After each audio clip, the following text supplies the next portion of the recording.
रुको, क्या आपने कभी एक परफेक्ट ब्रेकआउट देखा और एक सेकंड में एंट्री मार दी और फिर प्राइस वापस गिर गई? आप अकेले नहीं हैं, ये ब्रेकआउट ट्रैप है और आज हम इसको तोड़ के रखेंगे। इस वीडियो में आप सीखोगे कैसे आइडेंटिफाई करें एक जेन्युइन ब्रेकआउट, कैसे बचें लिक्विडिटी ट्रैप से, और एक 5 पॉइंट चेकलिस्ट जो आपकी हर एंट्री को स्मार्ट बनाएगी। चलते हैं, सबसे पहले समझते हैं फॉल्स ब्रेकआउट क्या होता है। जब प्राइस किसी स्ट्रॉन्ग रेजिस्टेंस लेवल को ब्रेक करती है, कैंडल क्लोज हो जाती है ऊपर और आप सोचते हैं यही है, लेकिन अगले ही कैंडल में प्राइस वापस आ जाती है। यही है फॉल्स ब्रेकआउट। ये मार्केट का एक ट्रैप है जो रिटेल ट्रेडर्स को फंसाने के लिए बना है। स्मार्ट मनी ऊपर पुश करती है, आपकी लिक्विडिटी कलेक्ट करती है और फिर रिवर्स हो जाती है। इसे समझना जरूरी है। अब बात करते हैं लिक्विडिटी ट्रैप की। हर प्राइस लेवल के ऊपर और नीचे स्टॉप लॉसेस होते हैं। रिटेल ट्रेडर्स अपने स्टॉप्स रखते हैं रेजिस्टेंस के ठीक ऊपर, सपोर्ट के ठीक नीचे। मार्केट मेकर्स को पता है ये स्टॉप्स कहाँ हैं। वो प्राइस को वहां पुश करते हैं, स्टॉप्स ट्रिगर कराते हैं, लिक्विडिटी कलेक्ट करते हैं और फिर एक्चुअल मूव शुरू होता है। आप इस गेम को समझ गए तो आप ट्रैप से बाहर निकल सकते हैं। अब देखते हैं सपोर्ट और रेजिस्टेंस जोन्स। एक लाइन नहीं, एक जोन होता है।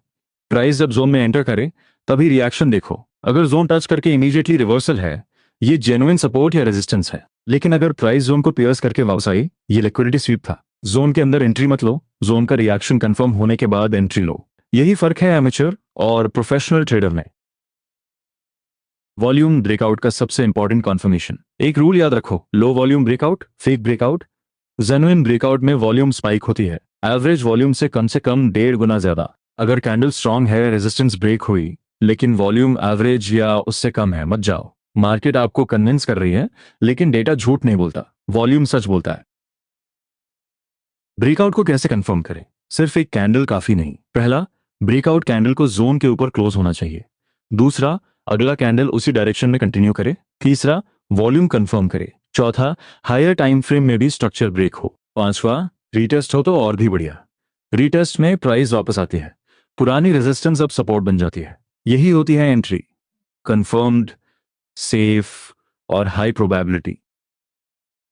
हर ट्रेड में एक पॉइंट होना चाहिए जहां आप कहो ये ट्रेड रॉन्ग है। इसे कहते हैं इनवैलिडेशन लेवल। ब्रेकआउट ट्रेड में अगर प्राइस ब्रेकआउट जोन के नीचे क्लोज हो जाए, ट्रेड इनवैलिड, एग्जिट करो। No questions, no hope, no averaging. Professional traders का सीक्रेट यही है, वो लॉस को छोटा रखते हैं, एक रॉन्ग ट्रेड को बड़ा नहीं होने देते। इनवैलिडेशन लेवल प्री डिसाइड करो एंट्री से पहले। अब आपका 5 पॉइंट ब्रेकआउट चेकलिस्ट। 1, क्या प्राइस ने रेजिस्टेंस जोन को क्लीनली ब्रेक किया? 2, क्या वॉल्यूम एवरेज से ज्यादा था? 3, क्या कैंडल जोन के ऊपर क्लोज हुई? 4, क्या higher time frame structure support कर रहा है? 5, क्या आपने इनवैलिडेशन लेवल डिफाइन किया? अगर सभी 5 हाँ हैं, तब एंट्री लो, एक भी ना रुको। यही डिसिप्लिन है, यही आपको प्रॉफिटेबल बनाएगी। ट्रेड के बाद का काम भी उतना ही इंपॉर्टेंट है। हर ब्रेकआउट ट्रेड को जर्नल करो, नोट करो, वॉल्यूम था या नहीं, कंफर्मेशन मिली या नहीं, इनवैलिडेशन लेवल कहाँ था, रिजल्ट क्या रहा। पैटर्न देखो, कौन से सेटअप्स आपके लिए काम कर रहे हैं। ट्रेडिंग एक स्किल है और स्किल इंप्रूव होती है प्रैक्टिस और रिव्यू से। जर्नल मत स्किप करो।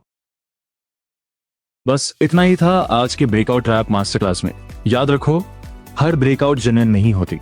वॉल्यूम कंफर्म करो, जोन का रिएक्शन देखो, चेकलिस्ट फॉलो करो और इनवैलिडेशन लेवल हमेशा रेडी रखो। अगर ये वीडियो हेल्पफुल लगी, लाइक करो, शेयर करो और चैनल सब्सक्राइब करो। अगला वीडियो आएगा और भी पावरफुल टॉपिक के साथ। तब तक ट्रेड सेफ करो।